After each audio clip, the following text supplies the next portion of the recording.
Okay.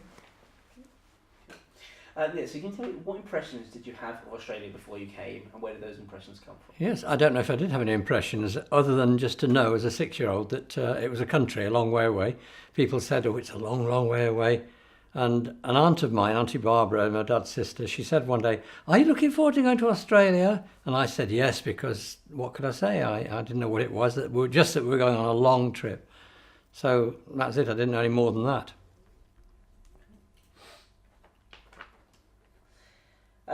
Can you remember what you were told about that you were going to migrate? I don't remember the very first time it was mentioned, but it started to come out that we're going to move. We're in the second of our two houses, with one and then the other, and then it came out that we're going to go on a big ship, a long journey, and we're going to live in another country, another town, city of Melbourne. I don't remember a particular day when I was sat down and told that, but it just became clear that we were going to be moving soon, and then the house was for sale and so on, and it seemed exciting. But I didn't, I'd got a cosy little world of childhood, and that was going to be completely kicked out of the window, really.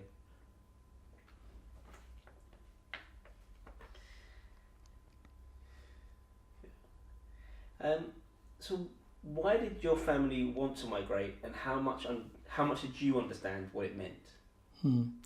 I don't, as far as what the family knew, as far as thinking about emigrating, I knew nothing about it, but there was this system of assisted passage, the so-called £10 POMs, where the Australian government, wanting to really build up its population like mad, would pay for British people particularly to go out there if they paid £10 each and £5 for kids.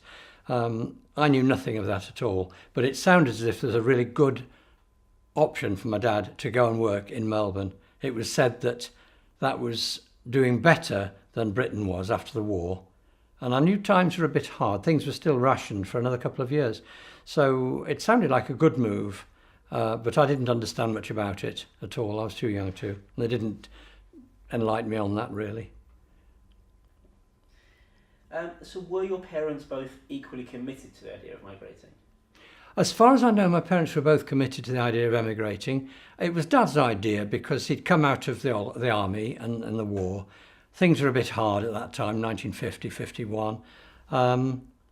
It must have been a drab alternative because in the army, the end of his time after the war even, he was in Malta, and that was a pretty nice place to be. Suddenly he's working back overlooking the River Irwell in Manchester, and I think times were hard.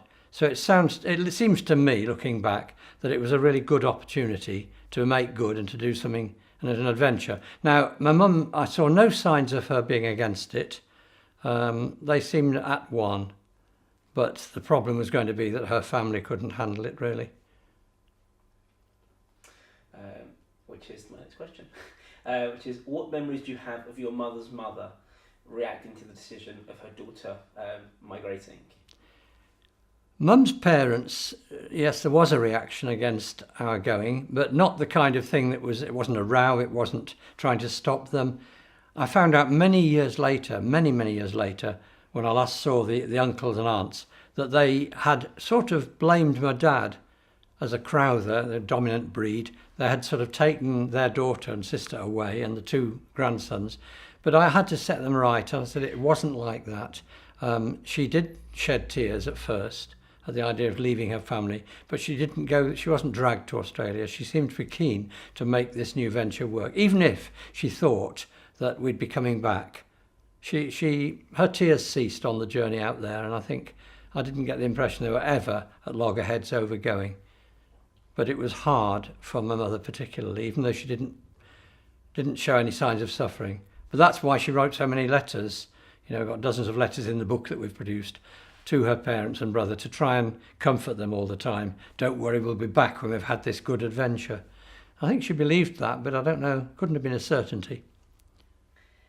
So I've got stuff here about your mother's mother seeing the person coming to inspect the house and sad song on the radio. There was one day when we were coming home they'd come to fetch me from school, and Nana, I call her Nana, that's how I knew her, was with us. They'd walked down and pushing my brother's pram. And she happened to see a car pull up outside the house we were in, the latter one of the two. And she said, "Oh, who's that outside your house?" And Mum said, I can tell from the way she said it, sort of trying to be casual. She said, "Oh, they've just come to look at the house." And my grandma just turned and said, "I'm not coming here no more," and walked off. And Mum was in tears already. I'd never seen her cry before. "Ma, listen." But Nana just went. And I could tell then, for the first time, they couldn't stand our leaving. And then one day I was having lunch with my grandparents in their corner shop there, not far from where we lived. And Nana said, something came on the radio, or the wireless as we called it, some sad song, a love song that was a bit sad about saying goodbye. And Nana said, "I'm going to have to sing a song like this, a sad song, when you've gone soon, won't I?" And I felt really sad, because I loved her dearly. She was wonderful. And I could tell it was going to be a traumatic thing.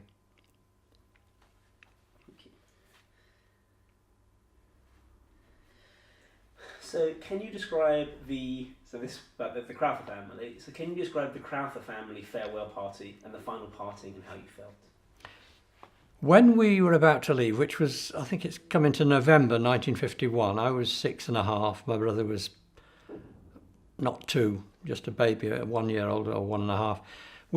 There was something arranged for the whole family, both sides. It was a big pub. I thought in the book it was a hotel or something, but it was in the Salford or Manchester city centre. And the Crowthers gathered, but not one of the Coopers. They were invited, but they weren't coming to a farewell thing. And I noticed that, but I never knew why. It wasn't, I know now. And of course it was a party. There was food and there was singing and dancing and the hokey cokey. And then all my dad's relatives, and him included, got together and they sang there's that thing called the Maori Farewell. "Now is the hour that we must say goodbye." It's a well-known old song, I suppose. It's New Zealand, but it's nearly right. And they all sang that and harmonised. It was a musical family, it still is really. And then the tearfulness, the aunties coming round and hugging you, and awful. And I was going home in the trolley bus to where we lived and thinking, how big a change is this going to be? It was goodbye to the family, and there's nobody else I knew apart from the family, a few people at school. And then worse than that even. Now, well, before I go on to the next thing, my grandmother on Dad's side, his mum, Granny Crowther, she was a very strong lady and very, self-contained. And I remember her saying to my father, to take care of yourself, love, just sort of composed, and she was all right. I'm sure she shed tears. And they said in the book, in her mum's letters, that Granny Crowther was anxious because she hadn't heard from us for so long, this time of thing. So she obviously felt it, but she didn't show the emotions there were on the Cooper side, my mum's side. That time we met at the old corner shop for a final, well, it wasn't quite a dinner, it was just a cold salad and salmon set out at a tea somewhere in November. So is this the Cooper family? This is the Cooper family. So I'm gonna. Oh, okay. Just because this is obviously quite a big story, I want to get this one just right. Separate questions, so sure. We can cut that one. So can you please describe for me the final tea with the Cooper family? And for this, I'm told they'd like some details, like so paint the full picture that you do with the loss of the daughter, the loss of any grandchildren. I think it was bad enough saying goodbye on the Crowther side with a couple of aunts and an uncle and the grandmother and so on. But one evening when we had to meet at 22 Moorside Road in Swinton, the old corner shop that I knew so well, that's where I was born. It was my first home. And we got there one evening. It was November, it was dark and cold, it was raining, of course. And they'd got this salmon salad set out. Now there was Nana and Grandpop, so my grandparents, and Uncle Billy, my mum's brother, he lived there. The fire was blazing, the coal fire, there's the old kettle there. I remember the crockery and the pattern on it. But my grandmother was reading this paper for all her life was worth, really. I could tell even then she was doing it too deliberately. Grandpa sitting by the fire, not looking at us, really choked up. And they didn't eat with us. We just sat at the 4 of us, or 3 of us, and my brother in his cot or whatever. And we just ate in almost silence. Uncle Billy, he was eating actually, he was. But he didn't look at anybody. He didn't meet your look. And there was an atmosphere, it was awful. Not an angry atmosphere, but just one of terrible, it's awful. Even now I can feel it, and it's that long ago. And my mother was a bit red-eyed because she'd obviously been dreading this moment. Dad was having to be sort of strong for all of us. He seemed less emotional. And the Coopers held that. They loved him, but they did take a long time to forget that he had dragged us all away, as they thought. And I tried to correct that many years later. So then suddenly he said, well, we'd better get off then. And there were these cries from the two ladies there, and, hugs, and it was just really terrible. And we had to be outside because there was a man coming, Mr. Brown, he was coming in his van to take us into the city centre for a night train to Glasgow. That's where the ship was waiting. And when we left, I mean, it was pouring with rain, not one light shining from the house, nobody at the door waving. It was awful. Grandad, he just said goodbye. He blamed Dad, why do you want to go to a pioneer country? They saw it as going into some, well, outback, yes, but as though it was a really bad thing. And yet actually, economically and in many other ways, it was a great move. But there was that tearing wrench, it was awful. They only had us two and one other lad, Peter, my cousin. That was the only offspring of all the five, the only grandchildren. And two of them were being taken as far away as you can go in the world, possibly never to come back. So it was, it was hard, and that's why I'm glad we came back, although I'd like to have stayed in Australia. Just that parting moment was awful. Hence, all my mother's letters in the book, Good Adventure. She's writing every week, she's sending airmail things, sending them parcels of food, and they corresponded. And then I wrote some letters to them, and they wrote back to me. But it was a hard parting. We went up to Glasgow overnight in a steam train, and in the morning, I remember arriving in Glasgow Central, and we'd got to get into a hotel, have a breakfast, and then I think it was a coach for the Cameronia ship. Sailed from there because it was in the Aberdeen and Commonwealth line, and it was going out 5 weeks at sea. Yeah, but it was a hard parting.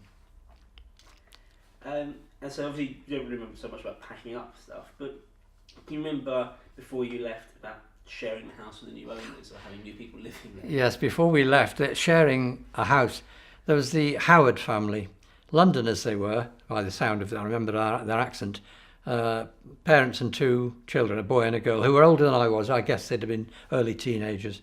And, well, you just imagine it, who's cooking, and, am I cooking for 8 or just for 4, and how long will you be in the bathroom? It was hard going. And the two kids, their kids, were a bit loud and, well, I don't know, it was all right.